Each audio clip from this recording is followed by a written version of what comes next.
You look great in that dress, Harper. Harper didn't respond to those words, instead looking slightly confused.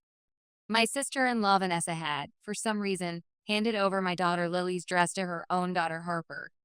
Unable to fully grasp the situation, I remained silent, my stomach tightening with unease. See, doesn't it look much more adorable on Harper? Vanessa said this with a mocking smile, then pressed the dress against Harper's shoulders while holding up her smartphone to snap another photo. If I were to respond here, it might lead to an argument, and my heart was already racing with anxiety. When I looked over at my husband Nathan, he stayed quiet, his face pale, eyes fixed on his phone screen. Wouldn't you agree that Harper looks cuter in that dress than Lily does? Or does Lily think she's cuter than Harper? Do you think you're somehow better than her, Nathan? Why are you saying it like that? I can confidently say Harper looks way cuter. Nathan's voice cracked slightly as he spoke. Am I thinking about this all wrong? Vanessa's tone grew more intense, as if she'd claimed a decisive victory, her fingers rapidly tapping on her screen. I stood frozen, my breath caught in my throat, wondering what I was witnessing here.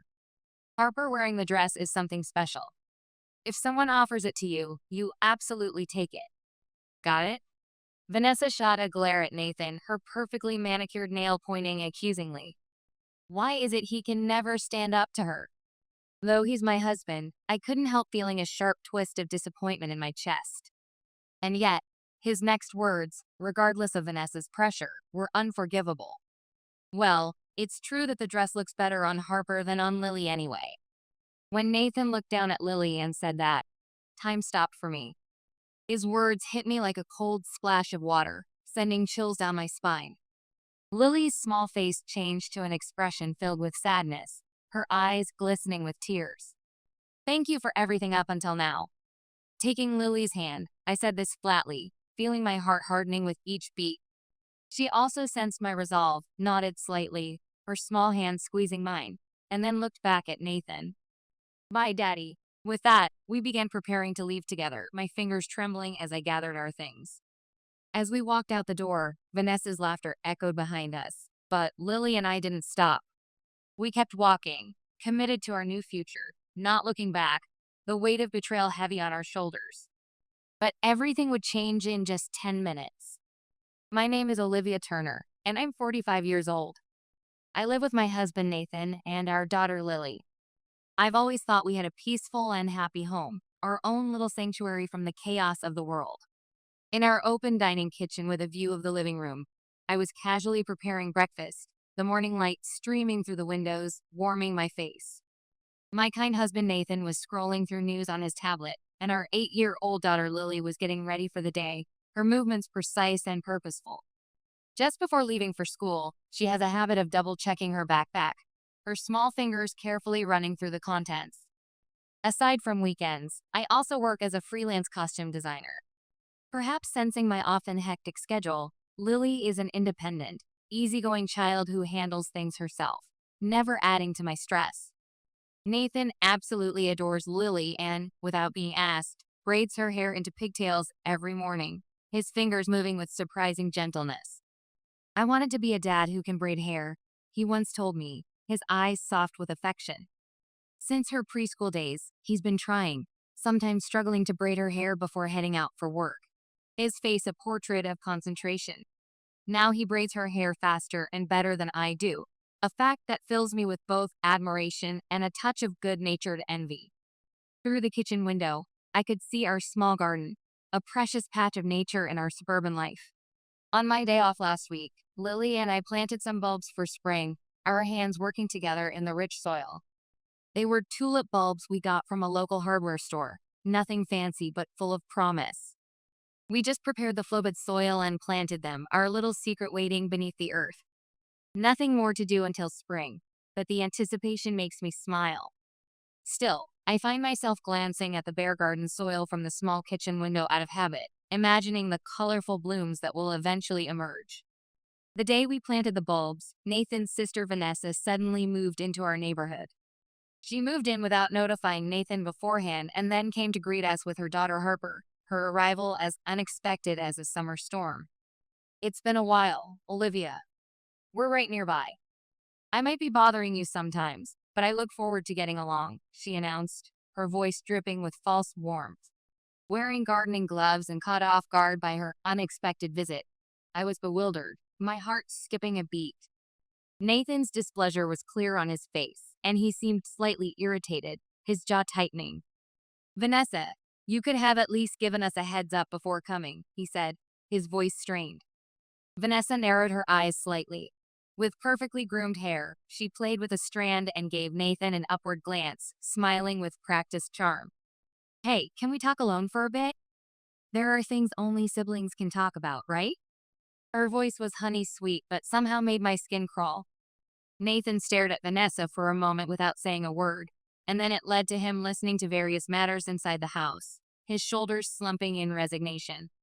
I was left feeling confused, a knot forming in my stomach. So, Harper's left behind, standing awkwardly on our lawn. Seeing her looking bored, I invited her to help plant bulbs in the flower bed with Lily, trying to ease the tension in the air. Sorry, Auntie Olivia. Holding the small shovel I handed her, Harper said this with a slightly sad look on her face, her eyes downcast. Harper, for an elementary schooler, had bright brown hair and large expressive eyes that seemed to hold a world of unspoken thoughts. She often dressed stylishly in designer clothes, looking quite like her mom Vanessa, who had long golden hair and a striking appearance that demanded attention. Unlike Lily and me, who had a calmer look, Harper wore cheerful, colorful clothes with bright ribbons, a walking rainbow against her more subdued palette. You don't have to apologize, sweetie. Let's plant these together, okay? When spring comes, we'll have lots of flowers, I said, trying to make her feel welcome. Yeah, thank you. Lily smiled gently and placed a bulb in Harper's hand, her kindness making my heart swell with pride. After a moment's thought, Harper sat on the ground and began digging with the shovel, her initial hesitation melting away. Once the bulbs were planted in the flower bed, the two of them went home, Vanessa's perfume lingering in the air long after she'd gone. With a slight uneasy smile, Nathan turned to me and said, Vanessa wants us to watch Harper tomorrow morning, his voice tinged with apology. Apparently, Vanessa, since her divorce, had been under a lot of stress and wanted a break. Nathan hadn't gotten all the details, though, and I could see the conflict in his eyes. My mom and dad spoiled Vanessa so much when we were kids. I don't know. She knows how to get people to help her. He admitted I had to put up with it a lot growing up, rubbing the back of his neck. And did you just agree to watch her with that good brother smile of yours? I asked, already knowing the answer. Well, I just couldn't say no, he confessed, avoiding my gaze. Well, I'm the one who'll be taking care of her, aren't I? The little brother still caving to his big sister's demands. Has anything really changed? I couldn't keep the edge from my voice, feeling the familiar pattern settling over us like a heavy blanket. From that day on, every weekend I wasn't working, Harper would be dropped off at our house. It was happening so often that I talked to Nathan about it, but he took Vanessa's side. Come on, it's tough for her, he said, his eyes fixed on his phone screen, deliberately avoiding my gaze. I felt a bit frustrated, my jaw clenching with the effort to stay calm, but I held back too. After all, both their parents had already passed, with Nathan and Vanessa as each other's only family. I told myself it was right for me to be patient, though my patience was wearing thin. So as Harper started visiting every weekend, I felt our daily routine gradually shifting, like sand slipping through my fingers. I'd prepare breakfast in the morning, glancing at the unchanged flower bed, feeling a faint unease as our peaceful days slowly lost their color, my heart heavy with worry. I began to notice the cause clearly. Nathan's attitude had changed since Vanessa moved nearby. He'd lost his kindness and seemed constantly rushed, a bit colder, as if a wall had formed between us. Though he works late every night, recently he's been taking his laptop out on his days off too, the blue light illuminating his face in the darkness. I'll go find a quiet spot to work on some projects, he'd mutter, already walking away. We're spending less time together as a family these days. I finally worked up the courage to ask him, my heart pounding in my chest. Asking this took a lot of bravery on my part. Nathan leaves his entire paycheck to me, doesn't smoke or drink, and has no real hobbies. He's always been a kind father who braids Lily's hair every morning. So if he says he doesn't have time for family, he must really be busy, I reasoned, though doubt not at me.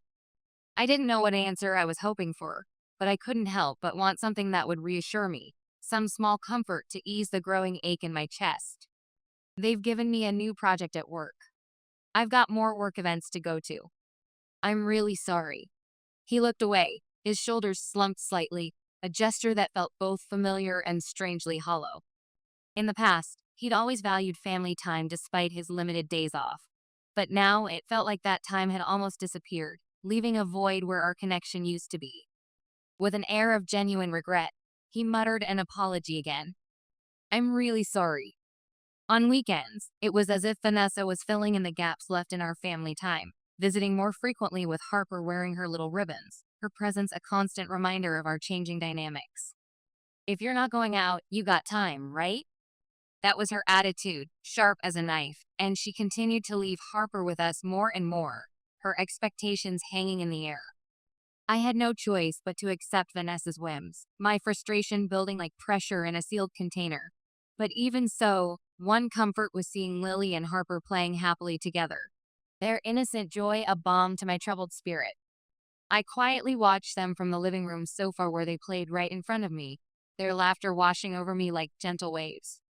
The soft sunlight streaming through the window gently illuminated their smiling faces, creating a golden halo around them. The two of them sat at the small piano in the corner of the living room, happily pressing the keys, lost in their own world of music and discovery. Harper, try pressing this white key here.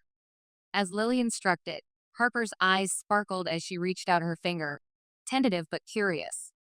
When a sound played, she smiled joyfully and exclaimed, I want to do it more. Her excitement contagious. Lily smiled proudly and said, This is a song I learned. Then she began to play a simple melody with her fingers, her concentration absolute. Watching them, I felt my heart warm, thawing the ice that had been forming there. I recalled when Lily had started piano lessons at 3 years old, her tiny fingers barely able to press the keys. She had been nervous but captivated by the sound of the piano during her first lesson, her face a picture of wonder. Now she was the one teaching Harper, applying her experience with confidence. Seeing her growth was deeply moving, bringing tears to my eyes. Now, Harper, why don't you try playing? Lily encouraged her with a gentle voice. With some hesitation, Harper placed her fingers on the keys, her uncertainty giving way to determination. As sounds filled the room, Lily demonstrated. Here, like this. Her patience remarkable. Harper tried to imitate her, concentration etched on her small face. Their fingers danced across the keys, creating a symphony of imperfect but beautiful notes. Great job, Harper. Wow, you're learning so fast. Lily praised, her pride evident. Harper laughed bashfully but seemed to enjoy making sounds at her own pace, finding her rhythm. I cherished this moment, grateful to witness their growth, storing it like a precious treasure in my heart. The sound of the piano filled the room, blending with their laughter, creating a perfect harmony. I suddenly realized something, the revelation washing over me like cool water. For now, there was no shadow of Vanessa or the changed demeanor of Nathan. I could simply focus on enjoying this peaceful time, letting it soothe my troubled soul. The music and laughter from Lily and Harper were a source of comfort to me now, a reminder of what truly matters. As these weekends continued, Harper grew close to me and began to trust me. At times, she looked up to me almost like a real mom and often confided her feelings, her guard gradually lowering in my presence. Auntie Olivia, I'm sorry for always coming over, she whispered one day, her fingers tracing invisible patterns on the couch. Not at all. Lily seems happy too, and watching you get better at the piano is my joy, I replied, my heart warming at her concern. There was no lie in those words. Harper had a natural talent for the piano, her fingers finding the keys with surprising intuition. With only a bit of guidance from Lily and me, her skills improved dramatically, blossoming with each practice. Today, Lily was away for several hours, practicing at her piano class. Harper, looking a bit lonely, sat in front of the piano, her hands resting on the keys, carefully pressing each key. It was as if she were trying to convey something with every sound, her emotions flowing through her fingertips. Sensing a slight sadness in the melody, I walked over, my concern growing, and Harper looked up at me, tears streaming down her face, her eyes pools of distress. "What's wrong, Harper?" I asked, my stomach tightening with worry. "I'm sorry, Auntie Olivia. There's something I need to apologize for," she choked out, her small shoulders trembling. My heart fluttered with concern, beating against my ribs. Harper was always cheerful and lively in front of Lily, so what could be bothering her today? As I rubbed her back, feeling the tension in her small frame, I reassured her, "It's okay." Then Harper, through her tears, said to me, "It feels like Mom and Uncle Nathan are doing something bad together," her voice barely above a whisper. "Well, what exactly do you mean by that?" I asked, trying to keep my voice steady despite the sudden chill that ran through me. "I'm sorry," was all she could manage, her voice breaking. Despite feeling both surprised and uneasy, my mind racing with possibilities, Harper's sobs became so intense that she couldn't continue speaking. At that moment, I just kept rubbing her back gently, trying to provide comfort while my own thoughts tumbled chaotically. "It's okay, everything's fine," I soothed, though uncertainty gnawed at me. And I didn't bring up the topic again after that, not wanting to push her further. Nathan and Vanessa doing something bad. It didn't quite make sense to me, so I didn't dwell on it too much at the time, though the seed of doubt had been planted, taking root in my mind. My mind was filled with thoughts about Lily's upcoming piano recital. Last month, Lily's piano teacher had invited her to participate in a recital, her first one since she started piano lessons at 3. For the big day, we even went to a salon for the first time to get her ready, a special treat that brought a rare sparkle to her eyes. In a rare moment when Harper wasn't with us, the three of us went dress shopping. We got into the car, the air buzzing with excitement, drove to a large shopping mall, and browsed multiple stores. "Mom, Dad, come on, hurry." Lily, usually so calm, was a bit more excited than usual, pulling us along with surprising strength. She kept asking me in the car, "I wonder what kind of dresses they'll have," her anticipation palpable in the small space. "What color do you want, Lily?" I asked, enjoying her rare enthusiasm. "Light blue, like the sky." Without hesitation, Lily answered, her mind clearly made up long before. We browsed several stores, our footsteps echoing on the polished floors, searching for a light blue dress that would be perfect for her, examining fabrics and styles with careful attention. "Oh, this one. I want this one." Pointing at a dress that sparkled under the light, Lily's eyes shone brightly, her face transformed with joy. We asked a store assistant, and she took it to the fitting room to try it on, the curtain swishing closed behind them. When Lily came out, she looked a bit shy, with a face that tried to hide her overflowing smile, her happiness radiating from within. She looked absolutely adorable, the dress complimenting her in every way. Lily chose that light blue dress, and with a beaming smile, she told Nathan and me, "Thank you. I'll do my best at the recital," her gratitude warming my heart. Imagining her standing alone on stage in her chosen dress for her piano recital made my eyes misty, a lump forming in my throat. But there was no worry. Lily would be just fine. Her innocent smile was filled with confidence, a quiet determination that impressed me. Back home, as I stood in the kitchen, I looked out the small window at the empty flower bed, my thoughts drifting. I sincerely hoped her piano recital would go well, my heart full of anticipation and maternal pride. Days before Lily's recital, our peace shattered in an instant. "Mom, help." Lily's cry reached me in the backyard where I was hanging laundry.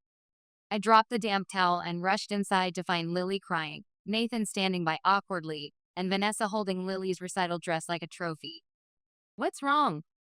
I asked, though the scene told me enough. "Dad gave my dress to Harper," Lily sobbed. "Nathan, what's happening?" I demanded. "I thought Harper should wear it too," he mumbled, avoiding my eyes.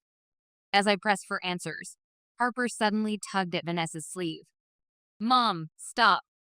Give Lily her dress back," she pleaded. "Why? Your uncle gave it to you, didn't he?"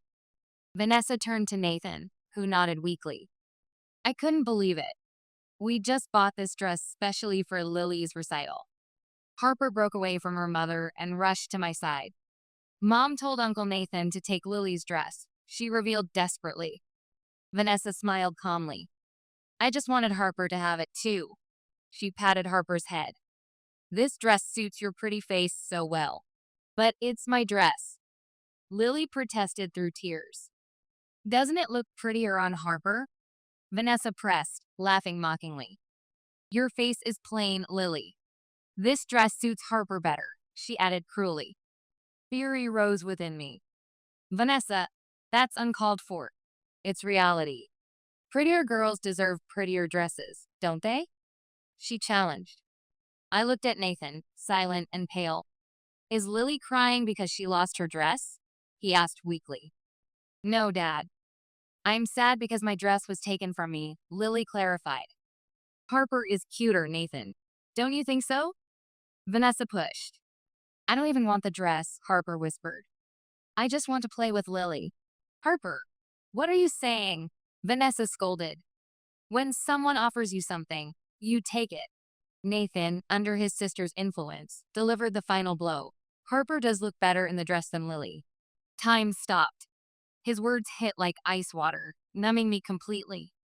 Thank you for everything until now, I said flatly, taking Lily's hand. Lily nodded, understanding my decision. Goodbye, Dad, she said steadily. We prepared to leave, and though Vanessa's laughter followed us out the door, we didn't look back, our resolve strengthening with each step toward a new future. We'd barely walked 10 minutes when my phone rang from Nathan. It's your dad, I told Lily before answering. What the hell happened? I've been fired. Nathan's voice exploded with rage. I froze, processing his words. Fired? Why now? My boss just called.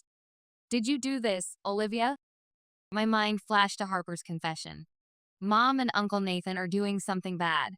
I'd hired a private investigator, unable to get answers directly from Nathan, who always sided with Vanessa. The investigator discovered Nathan's affair with a client's daughter and reported it to his company. You knew? He accused. I used my savings for a detective. You weren't working late. You were cheating, I said. Silence fell. I explained how after Harper's warning, I'd sought answers privately. When I learned of his affair, I contacted his lover's husband, who sent the report to Nathan's company. I've lost everything because of you, he shouted. This isn't my fault. You chose this path, I replied, anger and sadness mixing inside me. As we hurried to the station in the cold wind, Nathan whispered, It's all Vanessa's fault. How? You had the affair, not her. Just before Vanessa moved nearby, I helped her move and met her friend. We hit it off. So her flashy friend caught your eye? Cold fury rose in me. Vanessa told me you were having an affair, he claimed. Me? I work with mostly women and spend weekends at home. He confronted me. I was shaken and couldn't ask you directly. When I got invited for drinks, I thought, if you're cheating, why shouldn't I? So that's your excuse? I answered. Vanessa manipulated me, demanding money. I'm the victim here. The only victim is you in your mind, I said, standing up. Lily returned as the train approached. You prioritized your affair over your family, I told him. Please, one more chance. Doesn't Lily need me? Won't she miss my braiding her hair? The train arrived. Lily boarded first, then reached up and undid her braid. Mom, let's go, she said, extending her hand. Lily, your braid. I noticed it and told her. I always hated it. Waiting for him was annoying, she said. I knew she was being brave for me. I boarded the train and ended the call. Goodbye, Nathan. Walk the path you chose. Just like that, our life together ended. Nathan's face, voice, feelings, all gone. Lily took my hand as the breeze lifted her loose hair. Forcing a smile, I realized I needed to look forward not just for her, but for myself too. Later, I arranged to meet Vanessa, not out of sympathy for Nathan, but because I had always wanted to confront her directly, knowing she might be the mastermind behind it all. I knew I'd regret it if I didn't. Sitting on a park bench, I waited nervously. Soon Vanessa appeared, dressed in her usual flashy attire, exuding confidence as always. Why did you call me out here? Her voice was sharp, cutting through the air. I have something to discuss with you. I tried to speak firmly, ready to release the frustrations that had been building up inside me. Oh, here to blame me again? Vanessa smirked, covering her mouth, and then burst into exaggerated laughter. If Nathan cheated on you, that's hardly my fault, she said with a dismissive wave. I can't forgive you for lying to Nathan and destroying our family. Are you blaming me just to cover your own shortcomings? Nathan's affair was the result of your neglect. Vanessa's words were intended to provoke me. I took a deep breath, trying to keep my composure. Hiring a private investigator to dig into his affair, you practically ruined your own life. I also submitted the investigation results to the local authorities. Vanessa tilted her head slightly, not understanding. The sky was darkening, with rain imminent. Authorities?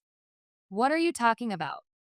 Along with Nathan's investigation, I also had you investigated, Vanessa.